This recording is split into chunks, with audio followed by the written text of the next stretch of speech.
Pernah gak kalian ngerasa dalam hidup kok kayaknya susah banget ya? Ini susah, itu susah.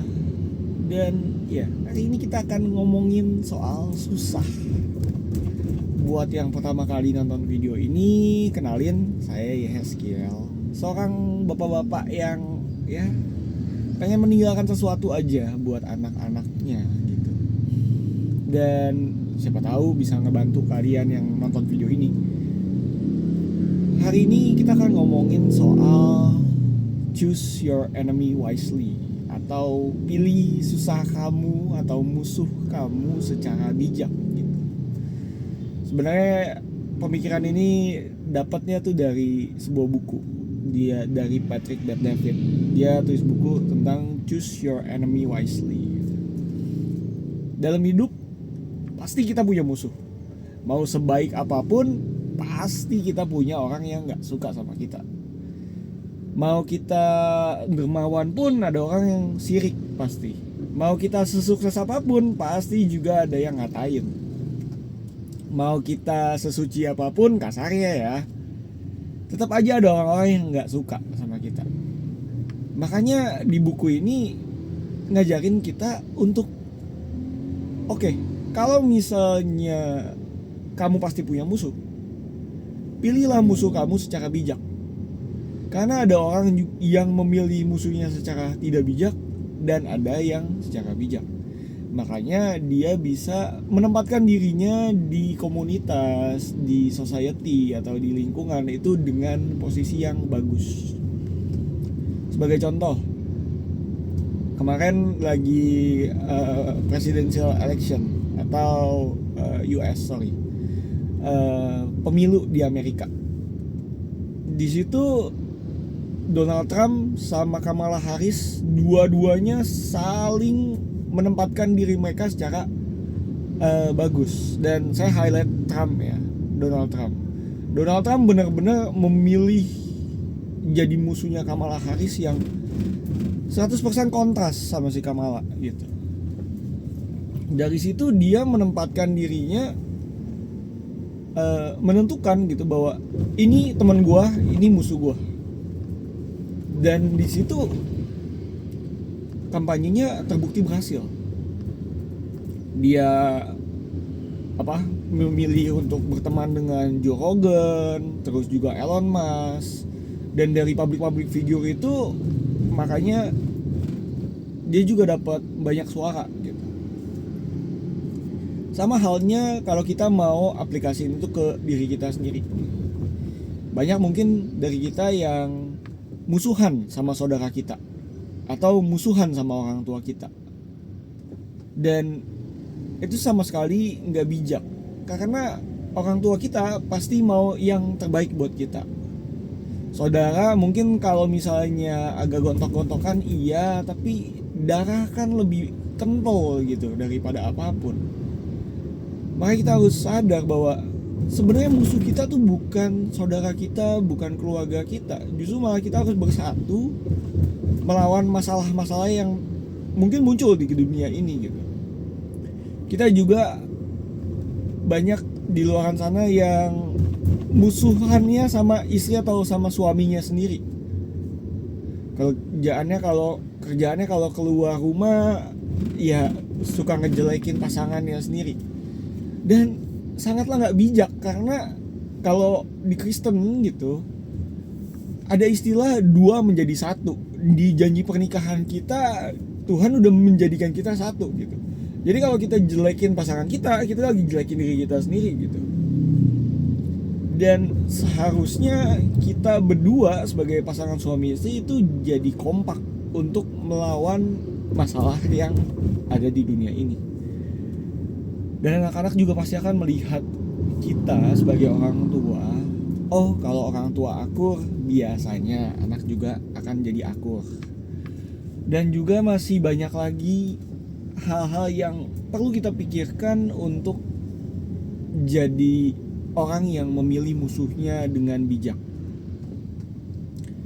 Kalau kamu salah satu orang-orang yang mungkin masih bingung, atau mungkin orangnya tipikal nggak suka punya musuh. Percayalah, se-nggak punya musuhnya kamu pun, se-main damainya kamu, main amannya kamu, pasti ada aja yang nggak suka sama kamu. Dan orang yang kasarnya nggak punya musuh atau yang main aman di tengah-tengah, biasanya tuh orangnya mendua hati atau galauan atau ya kurang punya keputusan lah. Kalau dipaksa, ayo ikut sini, ayo ikut ke A, dia ikut ke A karena nggak mau jelekin si A. Ayo ikut ke B, gara-gara dia juga nggak mau mengecewakan si B. Ujung-ujungnya dia nggak A, nggak B, nggak hitam, nggak putih gitu, abu-abu. Dan ya kalau di Alkitab, orang yang mendua hati katanya nggak bisa dapat rezeki. Orang yang suam-suam kuku juga dimuntahkan gitu kan. Tuhan udah ngingetin kita bahwa hidup tuh harus punya keputusan, harus punya prinsip, harus pilih antara 1 atau 0 gitu. Ya atau tidak, hitam atau putih, surga atau neraka gitu kan kasarnya. Dan coba kamu bayangin aja deh, kalau misalnya kamu gak punya keputusan tentang apa yang menurut kamu iya dan enggaknya gitu, musuhnya siapa, otomatis kamu nantinya akan gampang goyah.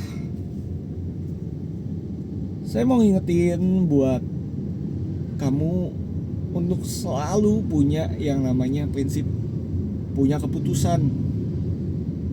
Apalagi sebagai seorang pria, kepala keluarga, bapak. Kalau kita sebagai orang yang nyetir keluarga kita nahkoda kapalnya gitu.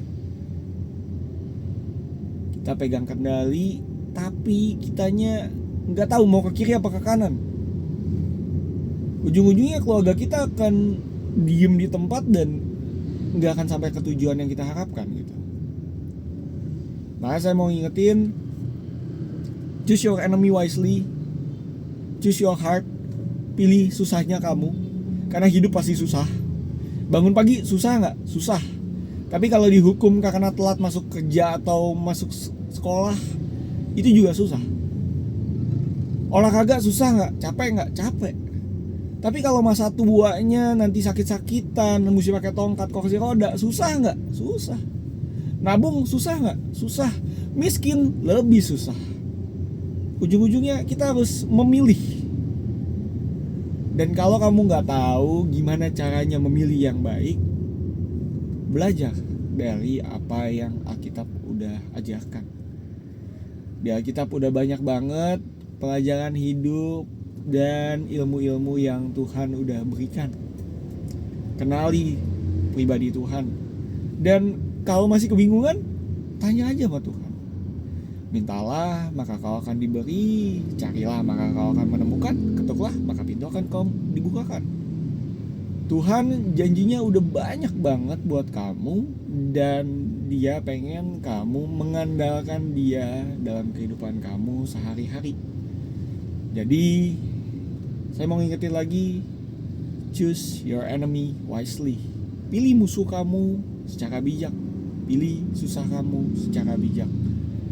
Karena hidup adalah pilihan. Ada satu quotes untuk nutup ini. Saya nemuin ini juga lucu di sebuah komik. Life is a C between B and D. Hidup adalah huruf C di antara huruf B dan D. Life is a choice between birth and death. Hidup adalah pilihan antara kehidupan, antara kelahiran dan kematian. Semoga kalian terbantu lewat video ini. Tuhan Yesus memberkati. Bye.